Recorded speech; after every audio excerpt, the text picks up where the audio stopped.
What I would like to say about my mother is not so much about my mother, but about the journey that she had, and about what that journey means to all people, to all humans, because we all have a struggle, and my mother had a lot of struggle. Even as a young child, she told me about her attempts at suicide. And she told me about her husband, who was impotent. She told me about her childhood abuse, sexual, mental, emotional. She told me about being disowned from her family for being pregnant with a black child. My mother had as much pain in her life as anyone that I know, but she also had the biggest heart of anyone that I know, and she had more compassion than anyone I've ever known.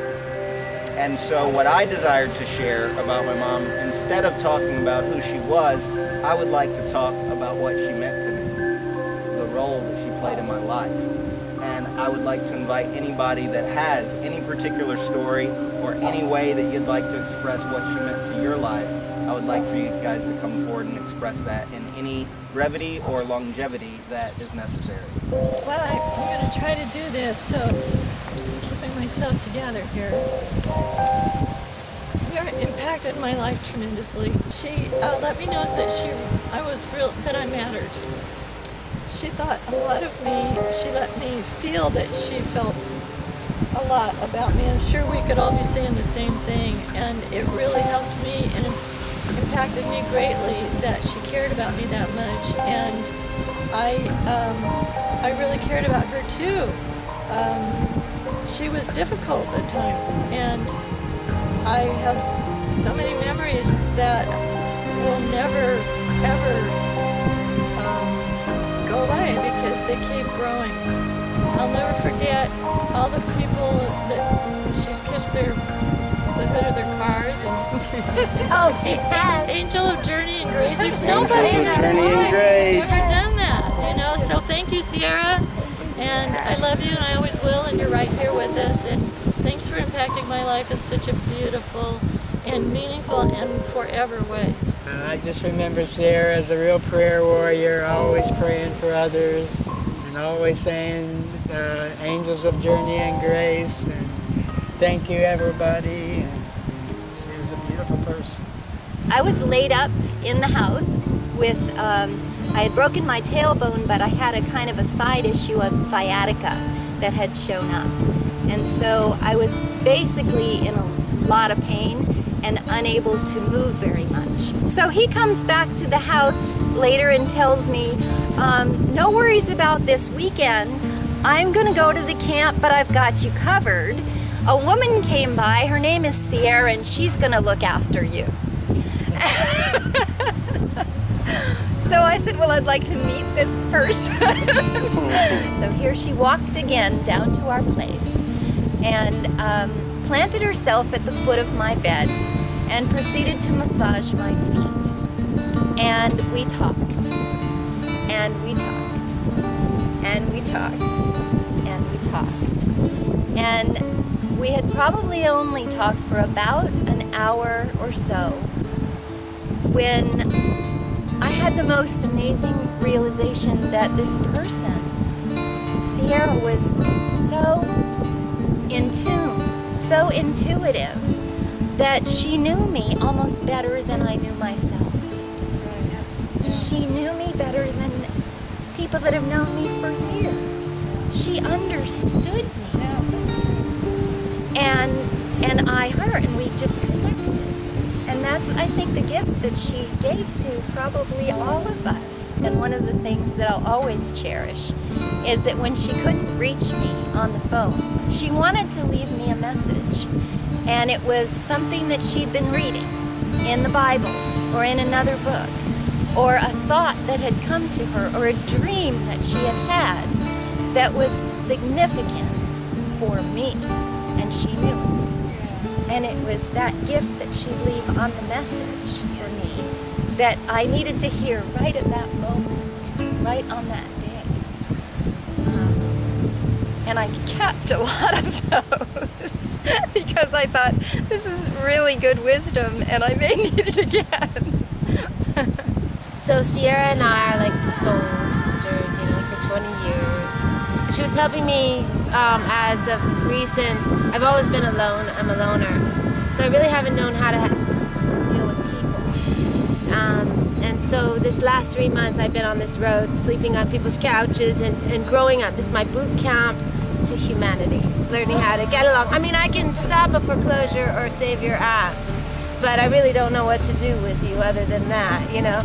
and I can pray with you. So she and I prayed a lot, and her mom, and so we were all prayer warriors together. She did this whole talk about how we had the Christians have taken everything from everybody in Hawaii, have just raped and plundered, you know, and how all these people have been such predators on humanity under the name of Christ, you know. And she said, well, you know, they've taken everything from me. All they have given me is Jesus. So I'm going to keep it. And I just wanted to say I'm really honored to be here. What a beautiful gathering with all of you who have in some way been a part of Sarah's journey. I can't remember how long ago it was that we met, but I know he was just a little guy. And she always loved my family, and we were very similar in very many ways. I'm happy that now she's resting in the arms of Jesus, because she understood his one commandment is to love one another. And she really was a model for that for all of us. So, aloha, Sierra. Aloha. We love you. Thank you, Sierra, for all the wonderful cornbread. That was the best I've ever had. Yeah. I remember you in YPO. Always so happy. Lovely person to know. Aloha. Aloha, Sierra. Thank you. I'm wearing your shirt. And I'll never forget that song you sang to me. And the way you squealed afterwards. She left a message on my machine, too. But I remember the words. It was Amma. Prayer from Amma. The Valley Springs will never die. But at the end she went, oh! And she squealed. And I had to keep that, and I would play it over and over and over again. And another thing, I've got pictures of her with turmeric all over her body. I mean, she'd turn herself yellow. And I remember the bathtub at Golden's where she would soak in that turmeric, and the bathtub ring was yellow. She was a wonderful person. Why a wonderful person. Thank you. Love you, Sierra. Hey there. I didn't know you like these people knew you, the years and whatnot, but the universe said, you two are going to do this dance at the end. And we did. And Sierra, I'm so glad we did, because I loved you. Bye. Have fun. Always have fun. Hi, Sierra. I'm just knowing how you're out there being all around, even touching me all day today, saying things to me in my inner self. And, well, I brought the bubble machine, you know. Yeah, you gotta see the I'm not sure how much more intimately you loved it than me, but we had a lot of nice years together. And I grew spiritually from your help in life. Yes. And I thank you. I got the call that my mom was going into hospice a couple of months ago, and it really had a profound effect on me. And I called my cousin and let her know, and she was really, really sad. And everybody else in the family knew what was going on, and I started making plans to come and be with her, and nobody else in the family did. And I told my cousin that way more than my mother dying, the fact that her own family didn't care to come and be with her as she transitioned, that hurt my heart tremendously. And she started crying, and she told me, she said, I was so imperfect in my love of her. And that made me start crying.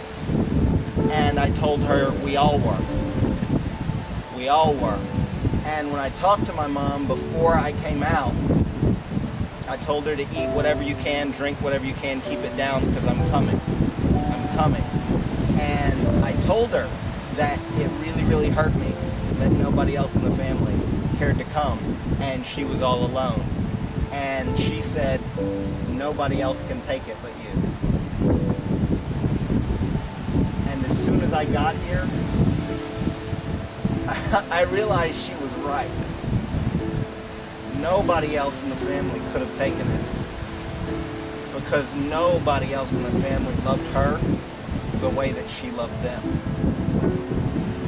And very few people on the planet have ever loved her the way she loved them.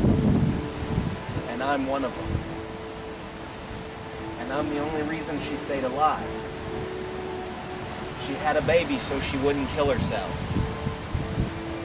And that allowed her to give me as much love as any baby has probably ever had. Which put me in a space of self-love from a very early age that has made life a never-ending game for me.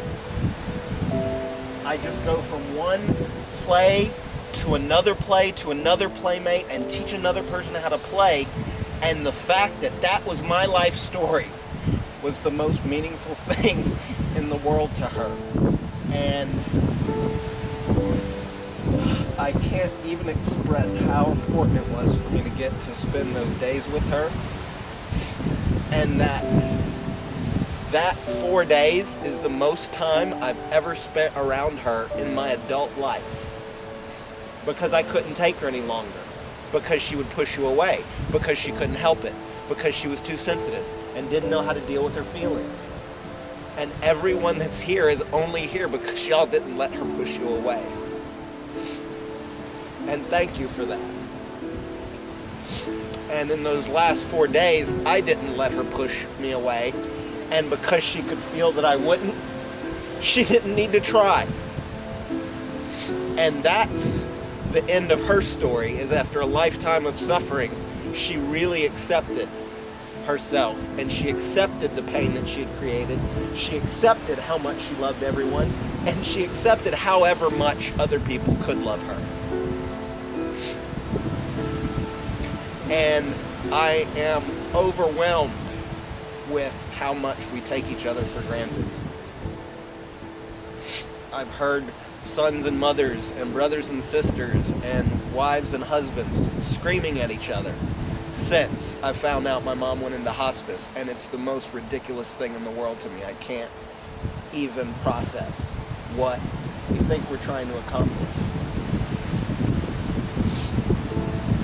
And I don't know how to make myself or anyone else not take people for granted, but I don't want to anymore. And I have a 10-year-old boy, and losing my mom has made him so fucking important to me, I just can't even explain it. So, thank you for coming, and thank you guys for making me do this, and I love you, and my mother loves you, and I love this picture so much. I love you, Ma. We love you. We love you. We'll see you soon. Thank you for all you've given us. Aloha, Sierra! We love you. We love you. I love you. Angels of Journey and Grace, go with you. The angels of journey and grace. God bless those angels of